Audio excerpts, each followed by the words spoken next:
ሰላም ጤና ይስጥልን በመላው ዓለም የምትገኙ የተወደዳችሁ የሮሃ ቲቪ ተከታታዮች የሰኔ 10 2017 ዓ.ም የምሽት ዜናዎችን ይዘንላችሁ ቀርበናል። የቡድን 7 አባል ሀገራትን ስብሰባ አስመልክቶ የአማራ ተወላጅ የዲያስፖራ አባላት በካናዳ ካልጋሪ የተቃውሞ ድምጽ አሰምተዋል። 3 የአፋብሃ ክፍለ ጦሮች በጎጃም ቀጠና በተናበበ ውጊያ ታሪክ መስራታቸው ተገልጿል። የክልሉን የውጊያ ውሎ መረጃዎች ይዘናል። የኦነግ ጦር በአዲስ አበባ እንጦጦ አካባቢ የሚገኝ የአገዛዙን ካምፕ አጥቅቻለሁ ብለዋል። በአዲስ አበባ ውስጥ ተፈጸመ ስለተባለው ጥቃት የምንላችኋለን። በኤርትራ የሰብአዊ መብት አያያዝ አንዳንድ መሻሻሎች መታየታቸው በተመድ ስብሰባ ላይ ተገልጿል። ኢራን የእስራኤል የስለላ ድርጅት ሞሳድ ዋና መስሪያ ቤትን ስትመታ፣ እስራኤል ደግሞ የኢራንን ዋና ጦር አዛዥ ገድላለች። አድማጭ ተመልካቾቻችን አብራችሁን ልትቆዩ ከፈቀዳችሁ እነዚህ መረጃዎች በዝርዝር የምናሰማችሁ ይሆናል። የሮሃ ቲቪ ወቅታዊና ሀቀኛ መረጃዎች እንዲደርሷችሁ ቻናሉን ሰብስክራይብ፣ ላይክ እና ሼር በማድረግ አሁኑኑ ቤተሰብ ይሁኑ።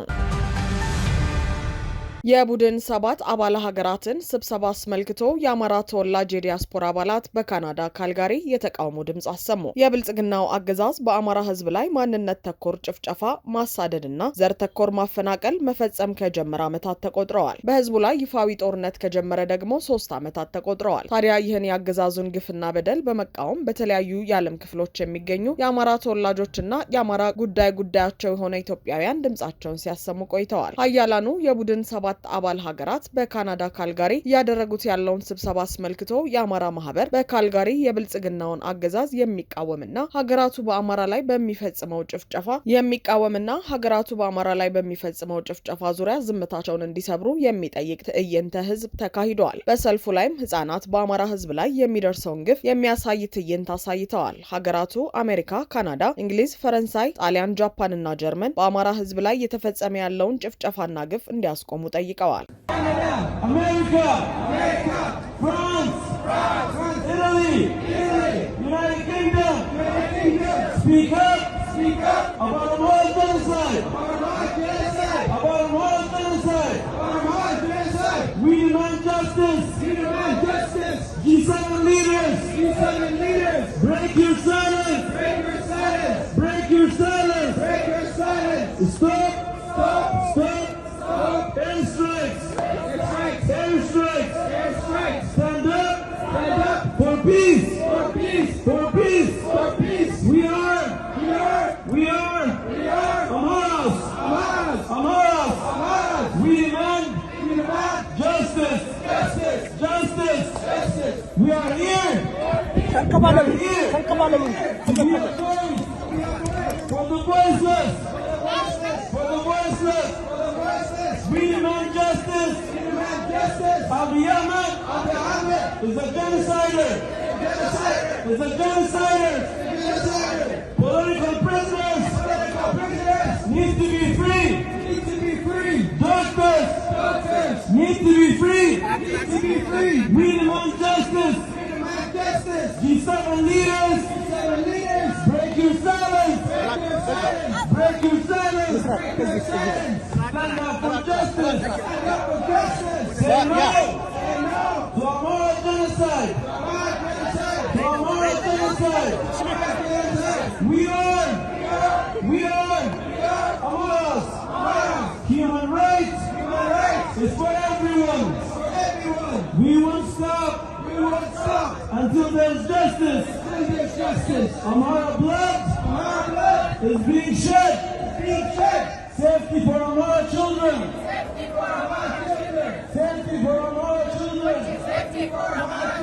No peace. If there is no Amaras, break the silence.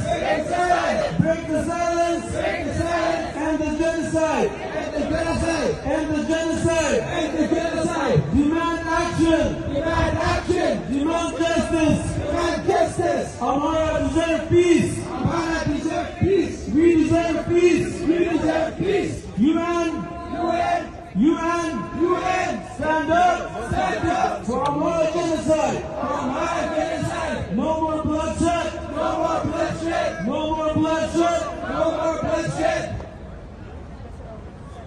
Stop killing innocent kids. We demand justice.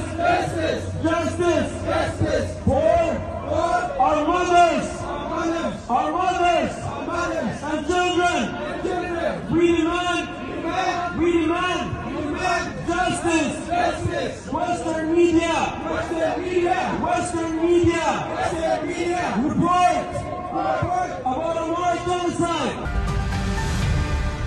ሶስት የአፋብሃ ክፍለ ጦሮች በጎጃም ቀጠና በተናበበ ውጊያ ታሪክ መስራታቸው ተገለጸ። የአማራ ፋኖ ብሔራዊ ኃይል የጎጃም ቀጠና ክፍለ ጦሮች አገዛዙን ዳንግላ ከተማ ላይ አይቀጡ ቅጣት ቀጥተውታል። ጎጃም አገው ምድር ክፍለ ጦር 3ኛ፣ ቢትወደድ መንገሻ አቲከም 5ኛና 1ኛ ክፍለ ጦር በተሳተፉበት እጅግ ድንቅ ወታደራዊ ጥበብ የተሞላበት የተሳካ ኦፕሬሽን ዳንግላ ከተማ ላይ ተሰርቷል ብሏል አፋብሃ በጎጃም። የአፋብሃ ጎጃም ቀጠና ጥምር ጦሮች በሰሩት ኦፕሬሽን የስርዓቱ አገልጋይ የነበሩ አመራሮች በልዩ ኦፕሬሽን የተገደሉ ሲሆን አድማ ብተና፣ ፖሊስ፣ ሚሊሻዎች እርምጃ ተወስዶባቸዋል። ዳንግላ ከተማ ላይ ማህበረሰቡን በማሳቀቅና የተለያዩ ግፎችን በመፈጸም የሚታወቁት ኢንስፔክተር ያለው፣ ኢንስፔክተር ወርቅነህና አይሸሽም ቄሴ በፋኖ ተደምስሰዋል። በዚህም መሰረት ካገዛዙ የተማረከው 2 ብሬን፣ 37 ክላሽ እና 1 ስታር ሽጉጥ ሲሆን የሟችና ቁስለኛ ቁጥር ከፍተኛ መሆኑ ታውቋል። በዚሁ በጎጃም ቀጠና ለተከታታይ 5 ወራቶች ሲሰለጥን የነበረው የደጀኑ ዛምበረሃ ብርጌድ 2ኛ ዙር ልዩ ኮማንዶ አስመርቋል። የአፋብሃ በጎጃም ቀጠና 8ኛ በላይ ዘለቀ ክፍለ ጦር ዛምበረሃ ብርጌድ ለተከታታይ 5 ወራቶች ሲሰለጥኑ የቆዩት የ2ኛ ዙር ልዩ ኮማንዶዎች ሰኔ 9 2017 ዓ.ም በደማቅ ሁኔታ ተመርቀዋል። በ8ኛ በላይ ዘለቀ ክፍለ ጦር ስር የሚገኘው ዛምበረሃ ብርጌድ 2ኛ ዙር ያሰለጠናቸውን ልዩ ኮማንዶዎች በትናንትናው ቀን በደማቅ ሁኔታ አስመርቀዋል። በምረቃ ስነ ስርዓቱ በክብር የተገኙ እንግዶች፣ የዛምበረሃ ብርጌድ አመራሮችና አባላት እንዲሁም የሃይማኖት አባቶችና የሀገር ሽማግሌዎች፣ የአካባቢው ማህበረሰቦች በተገኙበት በደማቅ ሁኔታ ተመርቀዋል። በሌላ በኩል በወሎ ቀጠና የአፋብሃ ምስራቅ አማራ ኮር 2 ዞብል አምባ ክፍለ ጦር 3ኛ ሻለቃ ራያ ቆቦ ዞብል ተሮበር ላይ ታላቅ ጀብዱ ፈጽመዋል። የአገዛዙ ሰራዊት ኬላ አድርጎ ህዝብን እያሰቃየ ያለበት ቦታ ላይ ዛሬ ሰኔ 10 2017 ዓ.ም ንጋት ላይ ደፈጣ በመያዝ ከ20 በላይ ሙትና ቁስለኛ በማድረግ ታላቅ ጀብድ በመፈጸም ድል ተጎናጽፈዋል። አገዛዙ ለበርካታ ጊዜያት ስንቅና ንብረት እንዳይደርሰው በማድረግ አስጨንቀውት ያለውን ኃይል አመቺ ጊዜ በመፈለግ በደፈጣ ሙትና ቁስለኛ በማድረግ እንዲሳቀቅ፣ እንዲሰላችና እንዲማረር ብሎም በቀላሉ በውጊያ እና ያለ ውጊያ እንዲፈርስና እጅ እንዲሰጥ እንዲሁም እየኮበለለ ፋኖን እንዲቀላቀል እያደረጉት ይገኛሉ ብሏል። ፋኖ በጎንደር ዙሪያ ወረዳ ማንጠሮ ተብሎ በሚጠራ አካባቢ ዛሬ ማለዳ ከፍተኛ ውጊያ እየተካሄደ መሆኑ ተሰምተዋል። የብልጽግና ጦር ሞርተርና ዲሽቃ እየተኮሰ ሲሆን ፋኖም ያጸፋ ምላሽ እየሰጠ ነው። በደንቢያም ከጃንጓ እስከ ደረስጌ ያለው መንገድ ዝግ የተደረገ ሲሆን ትናንት ምሽት በዚሁ አካባቢ ጉብሪትና አዘዞ የተደረገውን ውጊያ ተከትሎ መንገዶቹ እንደተዘጉ ተገምተዋል። በሰሜን ወሎ መቄት ወረዳ በአገዛዙ ወታደራዊ ተሽከርካሪ ላይ በፋኖ ጥቃት መፈጸሙን ተከትሎ ከፍተኛ ኪሳራ ተስተናግዷል። የኦነግ ጦር በአዲስ አበባ እንጦጦ አካባቢ የሚገኝ የአገዛዙን ካምፕ አጥቅቻለሁ አለ። ሲያሻው በአማራ ሕዝብ ላይ ጥቃት የሚፈጽመው ሲለው ደግሞ አስታጣቂውን ብልጽግናን የሚወጋው የኦነግ ጦር አሁን ላይ በአዲስ አበባና በአቅራቢያዋ እየተንቀሳቀሰ ከፍተኛ ስጋትን እየፈጠረ ነው። ከሳምንታት በፊት በአዲስ አበባ በቱሉ ዲምቱ መውጫ በኩል ዱከም አካባቢ የኦነግ ጦር ከፍተኛ እንቅስቃሴ አድርጎ እንደነበር ምንጮቻችን ነግረውናል። ከአዲስ አበባ ናዝሬት የሚወስደውን ፈጣን መንገድ ለመቁረጥ እንቅስቃሴ ያደረጉት የኦነግ ታጣቂዎች በአገዛዙ ታጣቂዎች እንዲመለሱ መደረጉንም ነው የሰማ ነው። አሁን ደግሞ ይኸው ኃይል በሰሜኑ መውጫ በኩል በእንጦጦ ቤተክርስቲያን አካባቢ በሰፈረ የአገዛዙ ጦር ላይ ጥቃት አድርሻለሁ ብለዋል። በዚህ አካባቢ ሰፍሮ በነበረ የአገዛዙ ሰራዊት ላይ ነው ጥቃት የፈጸምኩት ያለ ኦነግ፣ በዚህም ከፍተኛ ቁጥር ያላቸውን መሳሪያዎች አግኝቻለሁ ብለዋል። በዚህ ጉዳይ ላይ ከብልጽግናም ይሁን ከአካባቢው ሰዎች የተሰማ ነገር የለም።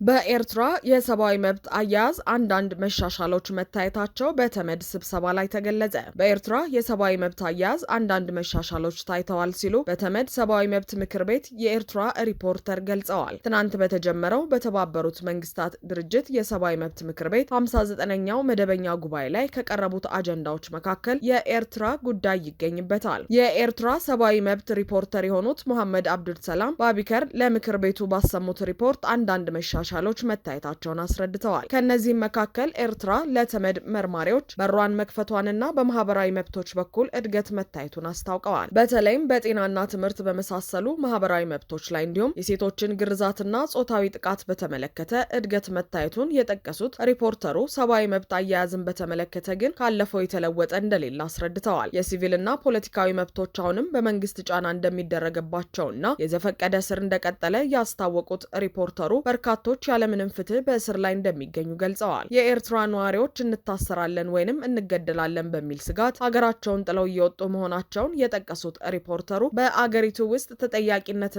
የህግ የበላይነት እንደሌለም አስረድተዋል። በስፍራው የነበሩት የኤርትራ መንግስት ተወካይ ለዚህ በሰጡት መልስ ሪፖርተሩ እንደተለመደው ምንም ማስረጃ የሌላቸውንና ያልተረጋገጡ መረጃዎችን አቅርበዋል። ግልጽነት፣ ተጠያቂነትና ሚዛናዊነት የጎደለው ሪፖርት ነው ብለዋል።